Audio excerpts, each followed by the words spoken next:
New York and Chicago, they're saying that Chicago is going to be ground zero for deportations. But before we get to Chicago, let's talk about to New York, because New York is now announcing plans to close dozens of migrant shelters. Check it out. Today, New York City announced plans to close a number of city-run migrant shelters, including this controversial one, which was set up at Floyd Bennett Field. So where will the people who live there go, and how long do they have to leave? Those are the questions. News 4's Erica Byfield live near Floyd Bennett Field with more information on the closures out there, Erica. Natalie, from what we're hearing from city officials, the number of migrants coming here to New York started to slow down back in June, and they say that is why we are now at this point where they can start to wind things down. Today we spent some time talking to some migrant advocates. They told us they believe that in part.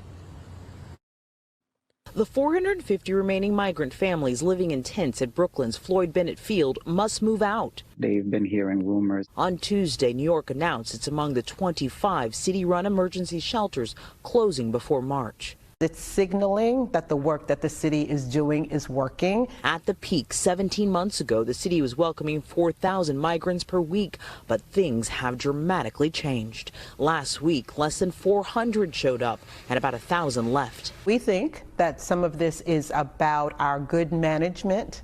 We had our 30-day and our 60-day time limit. Early on, there was community pushback at Floyd Bennett Field. Where did these people go? That's what I'm trying to figure out. If they close in these shelters, because it's not like they got deported or they left the country, where did these people wind up going? Did they get work permits? Did they get housing? They got a rental? What is happening? Where did these people go? Community members upset. Today, City Councilwoman Joanne Ariola said this camp has caused incredible difficulty for the communities it borders, and it has placed undue hardship upon the inhabitants placed there.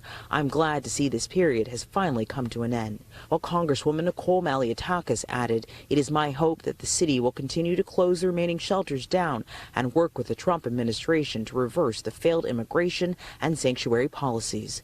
In October, we learned that the shelter in Randall's Island would close. Currently, 1,900 migrant men still live here.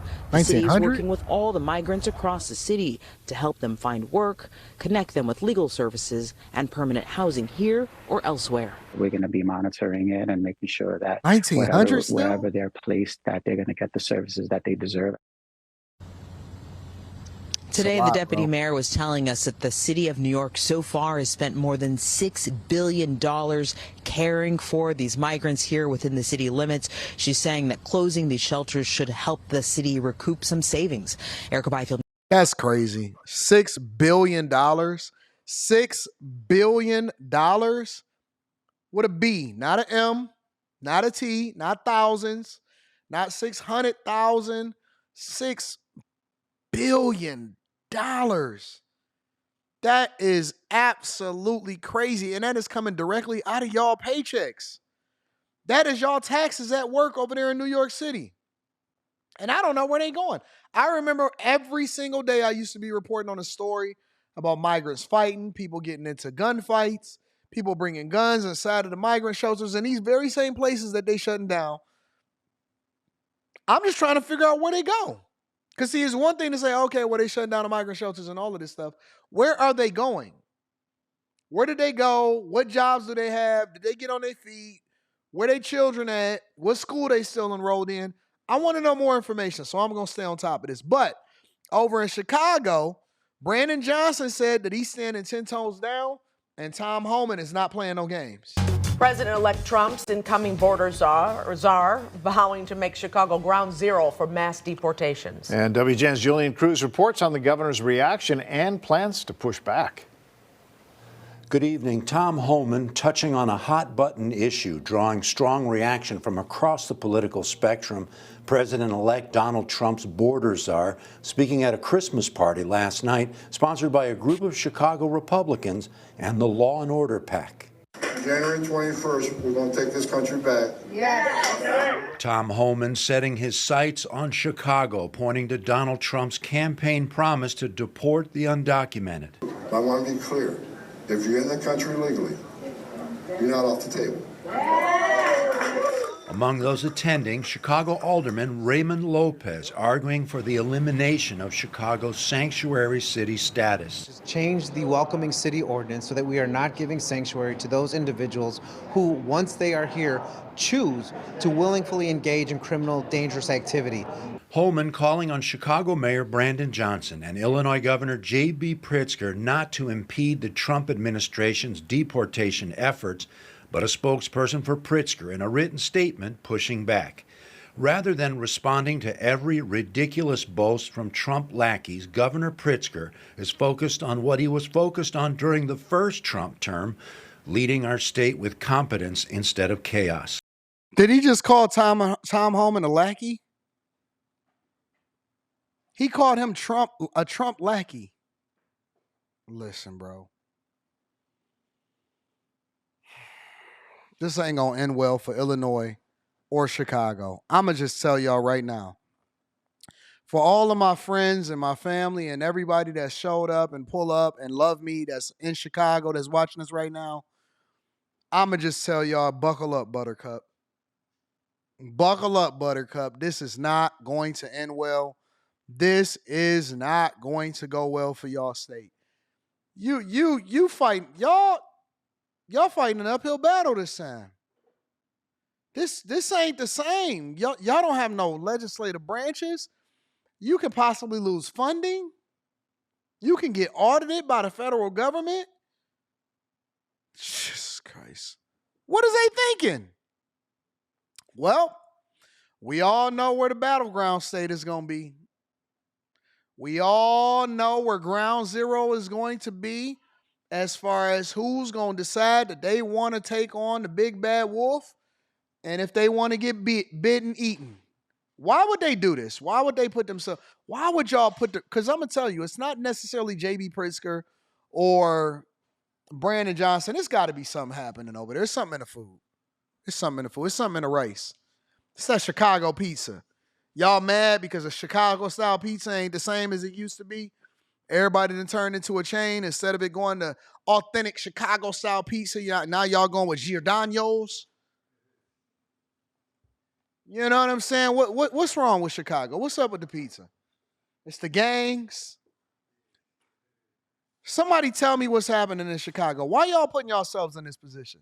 The rest of America is about to prosper, get this money, get jobs, federal contracts. They about to be running up the bag. New companies is going to be building plants, infrastructure, funding, incentives for people to keep jobs inside of the areas and all of this. And this is the fight that y'all decided to take on. Y'all already at a deficit. You're losing money. You're hemorrhaging money. You're losing residents.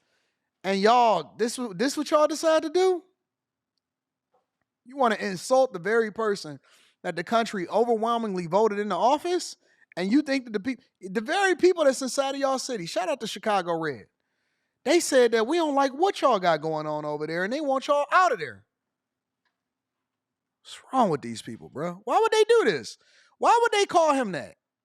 U.S. Representative Delia Ramirez, the daughter of immigrants, reacting as well. Tom Homan, the next time you come to Illinois District 3, a district made stronger and more powerful. No. You saying that is Chicago only? Maryland? Nope. J.B. Pritzker is the governor of Illinois. You can't say that Chicago only and the governor of Illinois is actually the one that issued the statement. That wasn't even Brandon Johnson that said that. That was J.B. Pritzker. That was y'all governor. Nope. I'm not going for it, Maryland.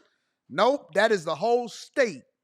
By immigrants, you better be ready to meet the resistance. Democratic senators on Capitol Hill, including Illinois' Dick Durbin and Tammy Duckworth, urging President Joe Biden to take executive action to protect immigrant families. Mass deportations would jeopardize the safety and security of millions of mixed-status families, the senators say, sowing deep distrust and fear in the communities we represent and destabilize the U.S. economy. The people at Chicago's Resurrection Project deeply concerned about the community they serve, which includes the Dreamers, the hundreds of thousands of children nationwide who were brought to the U.S. by their parents. Folks are fearful about the mental health implications that this may have on their children. Ere Rendon says the best defense is for immigrants to know their rights. How mass deportations could impact local law enforcement, an unanswered question. The Cook County Sheriff's Office monitoring discussions surrounding the issue of mass deportations. In a written statement tonight, Matt Wahlberg with the Sheriff's Office saying, quote, under both current Cook County ordinance and state law, the Sheriff's Office is limited in its ability to perform federal duties. This is not going to end well. I can tell you that right now. This is not going to end well. I don't know what they thinking that they're going to do and how this is going to play out, but this is not going to end well for them in Chicago, Illinois. If your Chicago mayor doesn't want to help, he can step aside. But if he impedes us, if he knowingly harbors and conceals an illegal alien, I will prosecute him. President-elect Trump's new border czar says mass deportation efforts will begin right here in Chicago and issues a warning to Mayor Johnson. And that's not all. He had harsh words for others, the mayor as well as Governor J.B. Pritzker. Well, we got like 40 days. We got like 40 days before we can get to it. Sylvia Perez joins us now with more. Yeah, his name is Tom Homan, and he's Trump's hand-picked man for border czar. He recently spoke at a Northwest Side GOP holiday party that you just saw and told the crowd he plans on verifying the status of asylum seekers and, as you heard, arresting anyone who is found harboring migrants who they are looking for, including Chicago's own mayor. He called out both Johnson and Governor Pritzker, saying he wants to meet with them, but the invitation came with some harsh words. Chicago's in trouble because your mayor sucks and your governor sucks. We spoke with Chicago Alderman Ray Lopez, who met with Homan privately. He says the messaging may have been too harsh, but Pritzker and Johnson should be working with the federal government to deport migrants who are breaking the law. If you are here and undocumented and trying to go about your business, then let's figure something out. But if you are here choosing to engage in gang activity, murder, drugs, prostitution, human trafficking, or sex crimes against minors, then absolutely, your number has come. Governor Pritzker's office had this to say about Homan's comments. It is no secret that Illinois will face countless baseless. Yeah, I can't wait for this to play out. What we got, 40, 41 days? How many days we got, y'all, chat? How many days before we get Trump in office? This is going to be a wild ride. This is going to be an interesting conversation. Can't wait for Illinois to be the battleground, for Chicago to be the battle city. We're going to see how it play out. I don't think it's going to work out for y'all.